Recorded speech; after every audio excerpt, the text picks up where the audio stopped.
For almost a year, which is longer than this channel has been around, I have been telling people that I am moving to Portimao.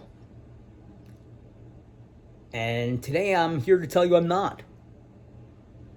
I'm moving to Lisbon. What changed? My name is Howie. This is Positively Portugal. Let's get into it. So, to answer that question of what changed, the answer is nothing. Nothing has changed. I'm still gonna end up in the Algarve. I think Portimao. But, I'm not sure. Close to sure. But I've since become better educated. There are extenuating circumstances that have led me to go to Lisbon first. So let me explain. First and foremost, the most important person in my life is my cat, Charlie. So I need to do everything in my power to make sure that this move from St. Petersburg, Florida to Portugal is as, I can't say stress-free. I know it's not going to be stress-free for him, but I need to limit the stress as much as I can. And moving to Lisbon is going to be the best thing for him. You see, where I am in St. Pete, the biggest international airport is Tampa. You can't get from Tampa to Faro, for example, nonstop. And the truth is, you can't do that from anywhere in the United States. Not Miami, not even New York. So if I was going to go to Portimao, let me tell you what this involves. I would have to fly from Tampa, probably to New York, maybe to Boston, I guess depending on the price, depending on the day, the time, who knows. But let's just say it was New York. So I'm going from Tampa to New York, and, well, you can't get to Faro direct, so I got to go from New York to Lisbon. And then I got to go from Lisbon to Faro. And once I get to Faro, I would have to arrange for some kind of transfer to get to Portimao. This is a lot for a cat. I mean, he's not a kitten anymore. He turned 8 in January. In my mind, he's always going to be a kitten because I found him as a little kitten off the street. And, he wouldn't go near me for 3 months, and, now the little guy sleeps on top of me. So I'm going to do everything in my power to make it as easy as possible for him. And, maybe I just wasn't thinking things out clearly, but, he's my number one priority. I got to do what's best for my cat, and that's going to be Lisbon. But there are other factors involved. An international mover. Well, it's going to be cheaper, and I've been told a lot cheaper if I choose Lisbon. Cheaper to the point where whatever I'm saving in terms of cost of living, I would lose in the move. So it was pointless. And it's a pain in the ass, and I don't want to lay out that kind of money for an international mover. I've already thrown out a ton of stuff, more than half of my stuff. I'm going to be throwing out more. But the thing is, at my age, look, I'm not some kid fresh out of school who's going to go with a backpack with 3 t-shirts and 2 pairs of underwear and, stink like I had just fell into a sewer. People my age, 45, we don't do that. I'm somewhat established. I have a wardrobe, and with the cost of clothing in Europe, I have no intention of replacing my wardrobe. That's another thing that would counteract the whatever I'm saving by not using a mover. And another example of that is I have 2 suits. However, I have not had to wear anything formal for more than 7 years now. So I don't want to be in a situation where I'm going to have to buy a suit again in my life. That's something I don't intend to do. And with the cost of clothing in Europe, I shudder to think what the cost of a suit is. Having to get a tailor involved and everything. I mean, look, I'm moving to Portugal mostly for the cost of living, but there are certain things in the United States that are cheaper to a lot cheaper. Clothing's one of them. Electronics, cars, and I have no intention of ever driving again. So that's another huge advantage of moving to Lisbon, because I think if you're not Portuguese and you don't know what it's like to drive in Lisbon, I kind of question your intelligence if you bring a car with you, or move there and get a car. So yeah, I'm not driving again, and that helps. You want to talk about other costs? Okay, I'm an Apple person. I've got an iPhone, an iPad, a MacBook. I need to get a new MacBook. But I remember when I was in Portugal last year, I couldn't believe the price difference on Apple products. And I know it's not just Apple. It's just I'm using that as an example because that's what I use. You talk about the cost of clothes. Look, I've seen what's a European store? Zara, for example. I've seen what things are at Zara. And at the moment, I can't even remember if Zara even sells men's clothing. It's just the name that came to the top of my head. But no, I'm not interested.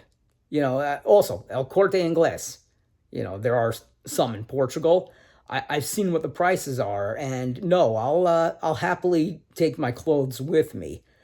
From the United States. So yeah, an international mover, that is gonna happen. Now, the other thing that comes into play now is my channel. The channel didn't start getting popular until I started talking about Portuguese football.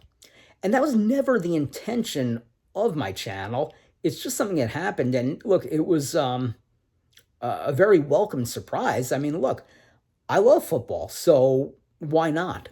I guess I am surprised as to how popular my channel's become. I mean, right now I actually have over 5,300 subscribers, and for the longest time I was kind of sitting there at 50, 60, 65, and then there was an explosion, and I guess I kind of knew that I'd start getting more subscribers because I was getting more likes, more comments. I was getting more traction. I just didn't think it would happen like this, and I didn't think football would be the reason for it.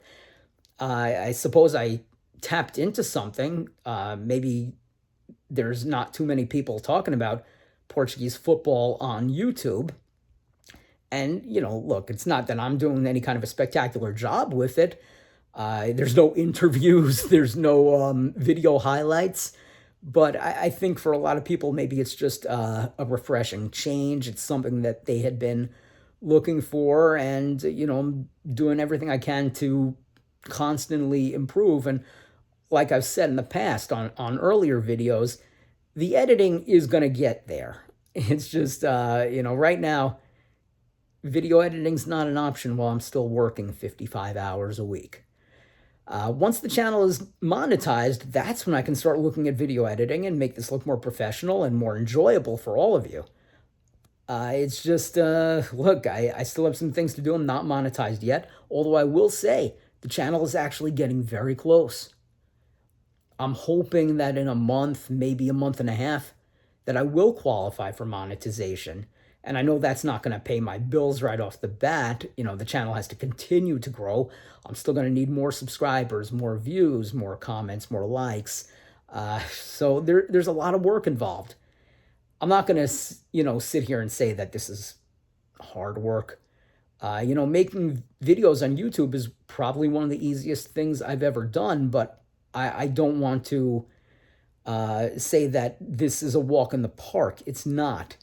And I am doing all I can to try to be entertaining, enlightening. I want to convey information to you guys, and I really want to set myself apart from other YouTubers in the Move to Portugal community who, in the beginning, when I first started thinking about moving to Portugal, they were very helpful to me watching those videos. And now that I'm deeply involved in this process, moving there December 1st, I'm finding these YouTubers are not the least bit helpful anymore, and I want to offer something different.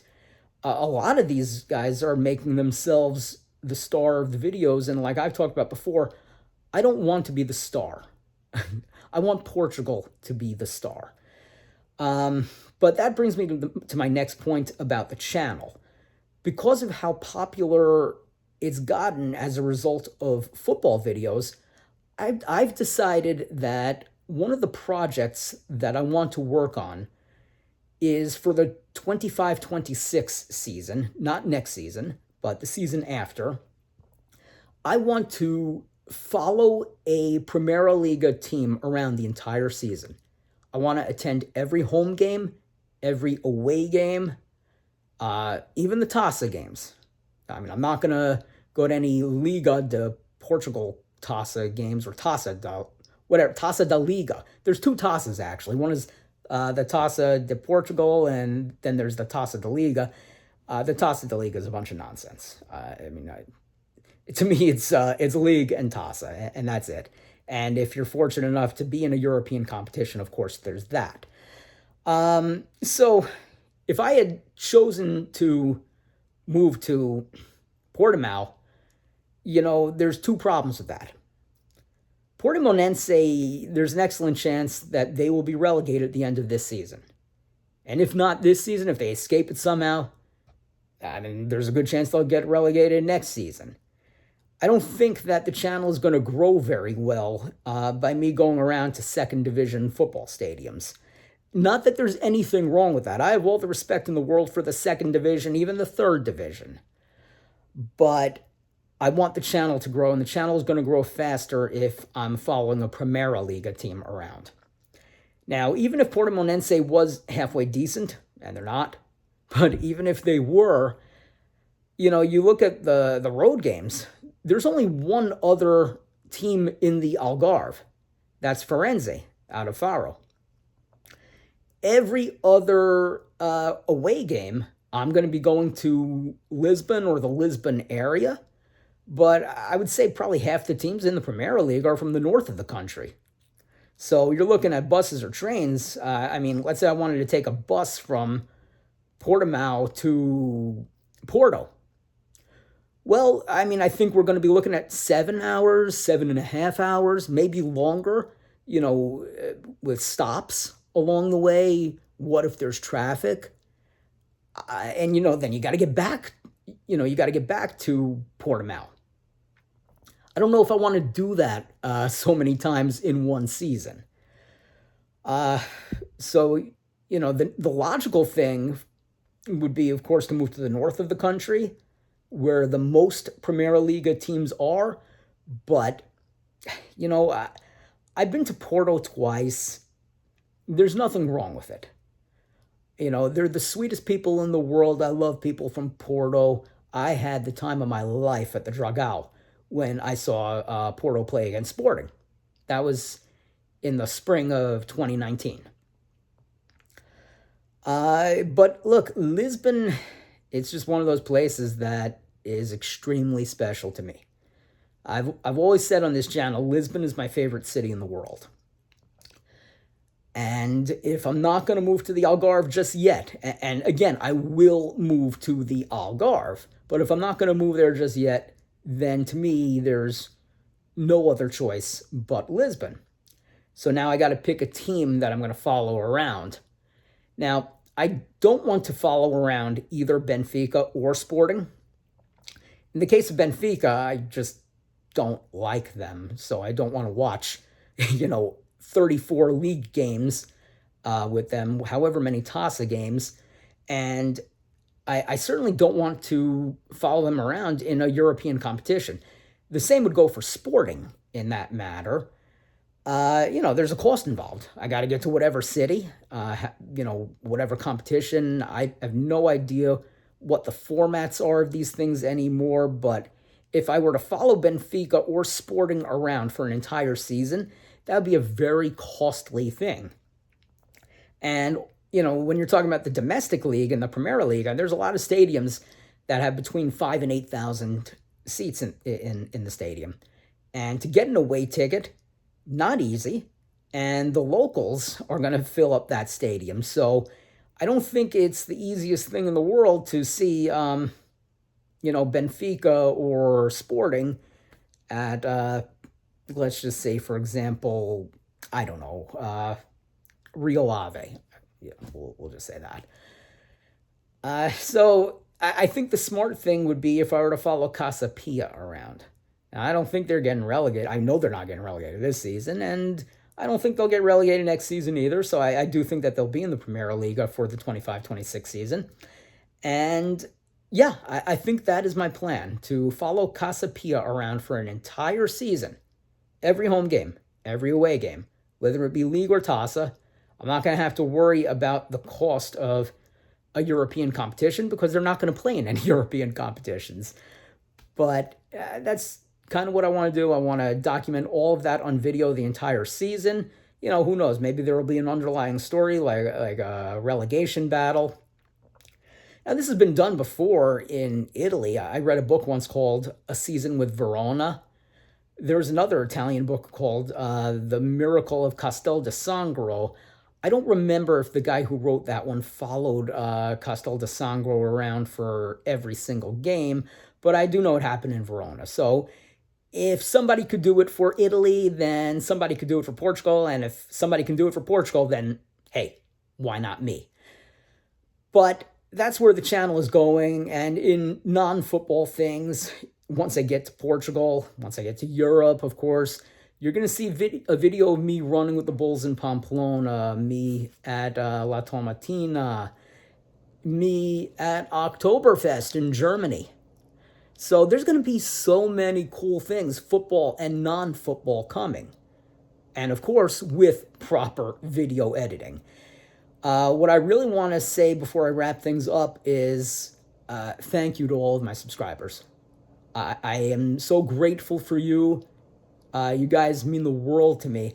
I did not think I would have over 5,300 subscribers in 6 months of this channel. It's actually mind-blowing to me, and I'm so grateful for all of you. And the only thing I can promise you is that it's going to continue to get better. It's not going to be about me. And I'm always going to give you a reason to watch. So just wanted to get that off my chest, and it's also refreshing to put out a non-football video. And hey, Lisbon, here I come. And of course, one other thing quickly here. By me going to Lisbon first, it gives me a chance to really, explore more of the Algarve before I make that decision if it's going to be Portimao or not. I mean, I've heard Lagos is spectacular, Sagres, Tavira is supposed to be very nice. There's also an advantage of moving to Villarreal de Santo Antonio, even though it doesn't seem very exciting. Look, it's very close to the Spanish border. As you guys know, I have family in Spain. I have deep connections in Spain.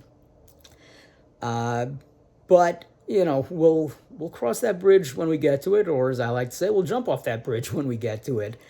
But for now, everything I do, all that I'm going to be working for is to get to Lisbon on December 1st. So, as always, I want to thank you for watching, and I will see you back here in a few days for a new football video. Have a good one, guys.